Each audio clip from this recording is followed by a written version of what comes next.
ठीक है, मैं ही जाती हूँ उसके कमरे की तलाशी लेने के लिए। हाँ हाँ, आप जाके तलाशी ले सकती हैं, पर मैंने चेन नहीं चुराई बुआ जी की, मैं सच कह रही हूँ।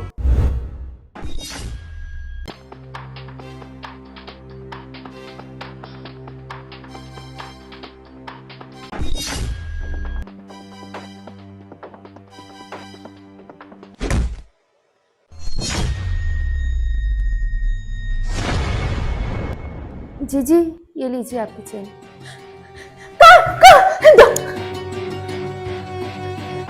हाय राम, मेरी चेन! मैं किसी को क्या मुंह दिखाती, मेरा भाई का नाम खराब हो जाता कि एक बहन आई थी मायके घूमने के लिए और उसकी बहू ने चेन ही चोरी कर ली। बहू, मुझे तुमसे ये उम्मीद नहीं थी।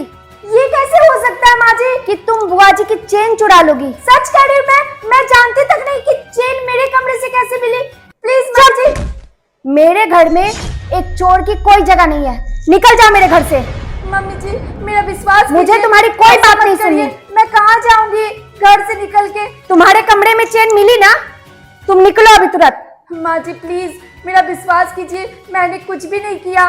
मैं क्यों बुआ जी की चेन चुराने लगी? मेरे घर में चोर के लिए कोई जगह नहीं है। अगर तुम्हारी जगह मेरी बेटी भी होती ना, तो मैं भी उसको इस घर में नहीं रहने देती। तो अभी निकलो मेरे घर से। मैं कहाँ जाऊंगी माँ जी, प्लीज मेरा विश्वास कीजिए। पता नहीं मुझे कहाँ जाओगी तुम। रुकिए भाभी, आपको कहीं जाने की जरूरत नहीं है। माँ, भाभी को घर से बाहर निकालने से पहले ये तो जान लो कि आखिर में सच क्या है। क्या मतलब? चलिए मैं आपको दिखाती हूँ कि सच क्या है।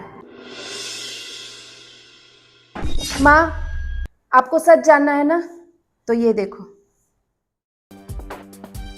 अरे, ये भुआ जी भाभी के कमरे में क्या कर रही हैं? अब ये चेन करेगी सारा काम, मुझे अब कुछ भी करने की जरूरत नहीं पड़ेगी।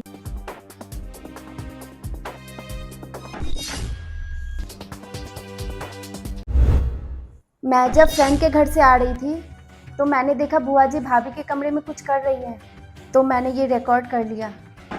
सिर्फ एक बार आपके कहने पर मैंने अपनी बहू पर इतना बड़ा चोरी का इल्जाम लगा दिया। जीजी, आपकी उम्र का लिहाज करते हुए मैंने अपनी बहू के साथ कितनी बदतमीजी से पेश आई, आपको जरा से भी दया नहीं आई इस पे? माँ जी, मैं तो इस घर की बहू हूँ ना, फिर आपको मेरे ऊपर इतना सा भी विश्वास नहीं है? जिस घर में विश्वास ही खत्म हो जाता है, उस घर में रहने से क्या फायदा? अब मैं सच में जा रही हूँ।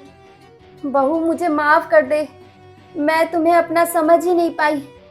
शायद मैं ही गलत हूँ, मैंने तुम्हारे साथ बहुत गलत किया है। बहू, मुझे माफ कर दे। आपने इतना बड़ा इल्जाम मेरे ऊपर लगाने से पहले एक बार भी नहीं सोचा कि जो बहू पूरे दिन आप लोगों की सेवा में लगी रहती है, आप लोगों के बारे में सोचती रहती है, वो एक छोटी सी चेन कैसे चुरा सकती है? नहीं नहीं बहू, ऐसा मत कह, ये तेरा ही घर है, तू कहाँ जाएगी और मैं कैसे रहूंगी तेरे बिना? और बुआ जी, आपने मेरे साथ ऐसा क्यों किया? मैंने आपका क्या बिगाड़ा था? बल्कि मैं तो आपकी इतनी इज्जत करती थी। मुझसे बहुत बड़ी गलती हो गई बहू, मैं तुम दोनों के सास बहू का प्यार देख के जलन में पड़ गई थी, बस इसीलिए मैंने ये सब। मुझे माफ कर दे भाभी, मुझे माफ कर दो, मुझसे बहुत बड़ी गलती हो गई। अब मैं सच में जा रही हूँ और कभी वापस नहीं आऊंगी। नहीं नहीं बहू, इस घर को छोड़ के जाने की कोई जरूरत नहीं है। मुझसे गलती हुई है ना, मैं तुमसे माफी मांगती हूँ, और बुआ जी की तरफ से भी मैं तुमसे माफी मांगती हूँ। आज के बाद दोबारा ऐसा कभी नहीं हो सकता बहू, प्लीज मुझे माफ कर दो। आज के बाद जीजी, मेरे घर में वही आएगा जो रिश्तों को जोड़ना जानता हो, ना कि तोड़ना, चाहे वो मेरे पति की बहन ही क्यों ना हो। आप जा सकती हैं इस घर से। जब रिश्तों में जलन की भावना आ जाए तो वो रिश्ते टिकते नहीं है, बस टूट जाते हैं। इसीलिए रिश्तों में जलन की भावना नहीं, प्यार की भावना को बढ़ाएं, जिससे रिश्ते और ज़्यादा मजबूत हो।